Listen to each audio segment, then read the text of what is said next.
Tú. Sí, tú. ¿También estudias en la Universidad de Valladolid?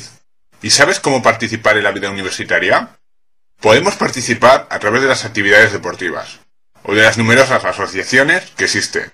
Estas organizan actividades donde aprender, formarnos, hacer amigos y sobre todo pasar un buen rato, como los intercambios de idiomas con Erasmus que realiza el SN, o realizar prácticas en empresas del extranjero con IESEC. El GUM organiza salidas para realizar senderismo, crear nuestro propio robot con Amuba, cursos gratuitos en el extranjero gracias a BES, acercarnos al mundo de la tecnología con la Asociación de Radiotelecomunicaciones o realizar voluntariado. Otras asociaciones nos defienden y representan en los órganos de gobierno de la universidad. Estas son ADE, Alternativa Universitaria, Agio y Más Valladolid. Aunque también el defensor de la comunidad universitaria vela por nuestros derechos. Porque conoces tus derechos y los órganos de gobierno con representación estudiantil.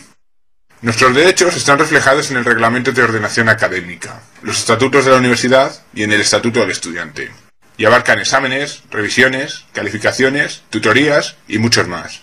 En cuanto a los órganos de representación, los estudiantes participamos en el claustro, Consejo de Gobierno, Juntas de Facultad y Escuela y en los departamentos. A nivel de clase y centro, con delegados, delegaciones y asambleas. Y por supuesto, el Consejo de Estudiantes, que coordina nuestra representación en los órganos de gobierno. Bueno, ya sabes más. Ahora anímate y participa. Y recuerda que al finalizar nuestros estudios podemos seguir vinculados a través de la Asociación de Antiguos Alumnos.